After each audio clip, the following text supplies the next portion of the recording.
یہ بات ہے اس سوال کی جس نے پوری کائنات کے سب سے بڑے سچ کو چیلنج کیا۔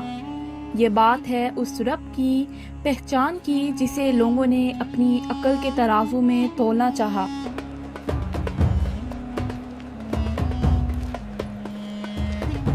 مکہ کے لوگ جو اپنے ہاتھوں سے بنائے ہوئے بتوں کے آگے جھکتے تھے، انہیں سمجھ نہیں آ رہا تھا کون ہے وہ رب جو ان سب سے الگ ہے۔ یہ بات ہے اس دور کی جب انسانوں نے خدا کو بھی رشتوں میں باندھ دیا تھا۔ کوئی کہتا تھا فرشتے اللہ کی بیٹیاں ہیں، کوئی کہتا تھا عزیر اللہ کا بیٹا ہے، اور کوئی کہتا تھا عیسیٰ اللہ کے بیٹے ہیں۔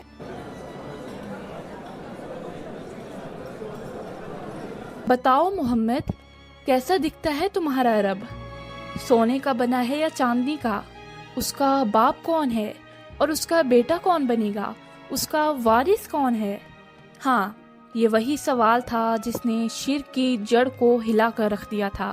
خوش آمدید محمد صلی اللہ علیہ وآلہ وسلم، آپ نے ہمیں راستہ دکھایا، لیکن ہمیں تسلی چاہیے، ہمیں اس کا نسب بتائیے۔ اور اسی سوال کے جواب میں آسمان سے ایک ایسی صورت نازل ہوئی جو وزن میں تو بہت ہلکی تھی، لیکن حقیقت میں پورے قرآن کا 1/3 حصہ تھا۔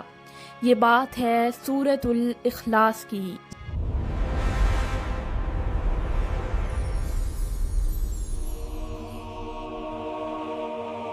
بسم اللہ الرحمن الرحیم قل هو اللہ احد اللہ الصمد لم یلد ولم یولد ولم یکن له کفوا احد۔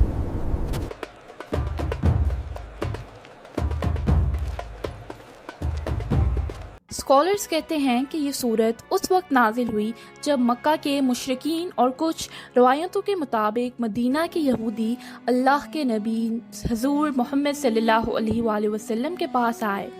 ان کا مقصد سمجھنا کم اور امتحان لینا زیادہ تھا۔ محمد، تم ہمیں ایک ایسے رب کی طرف بلا رہے ہو جسے ہم نے کبھی دیکھا نہیں۔ ہمارے لات اور عزا تو ہمارے سامنے ہیں۔ اور یہ بتاؤ اس کا باپ کون تھا؟ کیونکہ دنیا میں ہر چیز کسی نہ کسی سے پیدا ہوتی ہے۔ اور اس کا بیٹا کون ہے جو اس کے بعد یہ نظام سنبھالے گا؟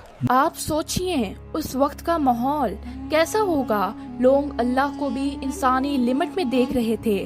انہیں لگتا تھا کہ جیسے ہم پیدا ہوتے ہیں خدا بھی ویسا ہی ہوگا، جیسے ہمیں سہارے کی ضرورت ہے خدا کو بھی سہارے کی ضرورت ہوگی۔ ان بے ہدا سوالوں پر اللہ کے نبی صلی اللہ علیہ وآلہ وسلم خاموش رہے۔ انہوں نے اپنی طرف سے کوئی جواب نہیں دیا، بلکہ انتظار کیا اپنے رب کے حکم کا۔ اور پھر جبرائیل علیہ السلام وہ پیغام لے کر آئے جس نے ہمیشہ کے لیے خدا کے تصور کو صاف کر دیا۔ قل هو اللہ احد۔ جواب آیا۔ تو چلیے اس چھوٹی سی مگر پاور پیک صورت کو سمجھتے ہیں ایک الگ انداز میں۔ یہاں سب سے پہلا الفاظ ہے کل۔ یہ ایک کمانڈ ہے۔ اللہ اپنے نبی سے کہہ رہے ہیں کہ اے نبی، آپ پورے اعتماد کانفیڈنس کے ساتھ ڈنکے کی چوٹ پر کہہ دیجئے۔ کیا کہہ دیجئے؟ هو اللہ احد۔ غور کریں، یہاں واحد نہیں کہا گیا، احد کہا گیا ہے۔ عربک میں واحد کا مطلب ہوتا ہے جیسے گنتی ہو سکے 1 2 3، لیکن احد وہ ہے جو اپنی ذات میں اکیلا ہو، جس کے ٹکڑے نہیں کیے جا سکتے، جو یونیک ہے، مطلب نہ اس کے جیسا کوئی ہے نہ وہ کسی کے جیسے ہے، وہ 100% یونیک ہے۔ اللہ الصمد۔ یہ لفظ الصمد، اس ایک لفظ میں پوری تھیولوجی چھپی ہے۔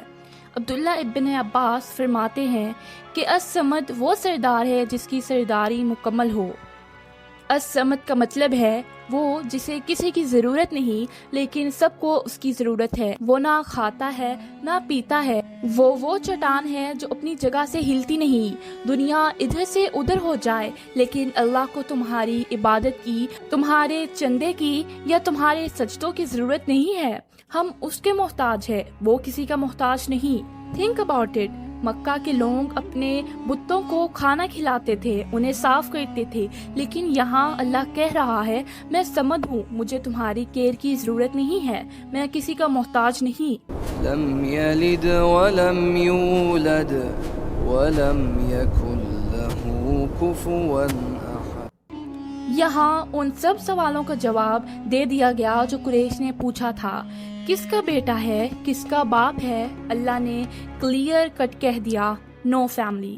کیوں؟ کیونکہ اولاد کی ضرورت اسے ہوتی ہے جو مرنے والا ہو تاکہ اس کا نام آگے چلے، ماں باپ کی ضرورت اسے ہوتی ہے جو کمزور ہو۔ اللہ کہہ رہا ہے میں ہمیشہ سے ہوں اور ہمیشہ رہوں گا، بایولوجی کے رولز مجھ پر اپلائی نہیں ہوتے۔ جہاں عیسائیوں کا جواب یعنی کہ کرسچنز کا جواب بھی ہے جو عیسیٰ علیہ السلام کو بیٹا کہتے ہیں، اور یہودیوں کا بھی، اور مکہ والوں کا بھی جو فرشتوں کو بیٹیاں کہتے تھے، سب غلط ہے۔ اللہ تعالیٰ کی کوئی فیملی نہیں، وہ اکیلا ہے اور کوئی اس کا ہمسر یعنی کہ برابر نہیں ہے۔ کفوان کہتے ہیں برابری کرنے والے کو، جیسے شادی میں ہم دیکھتے ہیں نہ کہ لڑکا اور لڑکی کا خاندان کفو یعنی کہ برابر ہو۔ اللہ کہہ رہا ہے پوری کائنات ڈھونڈ لو، آسمان چھان مارو، زمین کھود ڈالو، میرے لیول کا کوئی نہیں ملے گا، نہ طاقت میں، نہ علم میں، نہ رحمت میں، کوئی کمپیریزن ایگزسٹ ہی نہیں کرتا۔ لیکن دوستوں، کیا یہ سورت صرف ایک انفارمیشن ہے یا اسے محبت کرنے کا کوئی انعام بھی ہے؟ اللہ اکبر، سمع اللہ لمن حمیدہ۔ ایک دفعہ کا وقت ہے، ایک انصاری صحابی مسجد قباء میں امامت کرتے تھے۔ وہ جب بھی نماز پڑھتے پہلے سورۃ اخلاص پڑھتے اور پھر کوئی اور سورت ملاتے، ہر رکعت میں یہی کرتے۔ لوگوں نے تنگ آ کر شکایت کی، آپ صرف اسی سورت پر بس کیوں نہیں کرتے یا کوئی اور کیوں نہیں پڑھتے؟ میں تو ایسے ہی پڑھوں گا، اگر تمہیں پسند نہیں تو دوسرا امام ڈھونڈ لو۔ بات نبی صلی اللہ علیہ وآلہ وسلم تک پہنچ گئی۔ آپ صلی اللہ علیہ وآلہ وسلم نے اس صحابی سے پوچھا، تمہیں کون سی چیز روک سکتی ہے کہ تم ساتھیوں کی بات مانو؟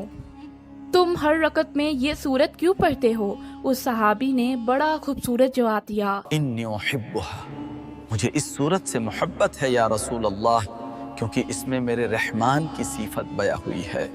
پھر نبی کریم صلی اللہ علیہ وآلہ وسلم نے مسکراتے ہوئے فرمایا، حبک ایہا ادخلک الجنہ، تمہاری اس سورت سے محبت نے تمہیں جنت میں داخل کر دیا ہے۔ اسی طرح ایک اور حدیث میں آتا ہے، نبی صلی اللہ علیہ وآلہ وسلم نے فرمایا، کیا تم میں سے کوئی عاجز ہے کہ وہ رات میں 1/3 قرآن پڑھ لے؟ صحابہ نے کہا یہ تو مشکل ہے۔ آپ صلی اللہ علیہ وآلہ وسلم نے فرمایا، قل هو اللہ احد، قرآن کا 1/3 حصہ ہے۔ تو سوال یہ ہے کہ 1400 سال پرانی یہ سورت آج ہماری زندگی میں کیا رول پلے کر سکتی ہے؟ ہم میں سے اکثر لوگ سورہ اخلاص کو چھوٹی سورت سمجھ کر جلدی جلدی نماز میں پڑھ لیتے ہیں تاکہ نماز ختم ہو، لیکن سچ تو یہ ہے کہ یہ سورت ہمارے ایمان کا اینکر ہے۔ ہم بھول جاتے ہیں کہ سمجھ صرف اللہ ہے۔ آج ہم نے اللہ کو تو عہد مان لیا، لیکن اپنی پریشانیوں میں ہم الصمد کو بھول گئے۔ جب ہم ڈپریشن میں ہوتے ہیں ہم لوگوں کے آگے ہاتھ پھیلا لیتے ہیں، بہت سے ڈرتے ہیں، ڈاکٹر کو شفا دینے والا سمجھ دیتے ہیں۔ ہم بھول جاتے ہیں کہ سمجھ صرف اللہ ہے، باقی سب ذریعہ ہے۔ اصل پاور تو صرف اللہ کی ہے۔ اگر آپ اس صورت کو دل سے سمجھ لے تو دنیا کے کسی فرعون کا ڈر، کسی باس کا خوف اور رزق کی کوئی ٹینشن نہیں آپ کو پریشان نہیں کر سکتی، کیونکہ آپ کا رب احد ہے اور وہ صمد ہے۔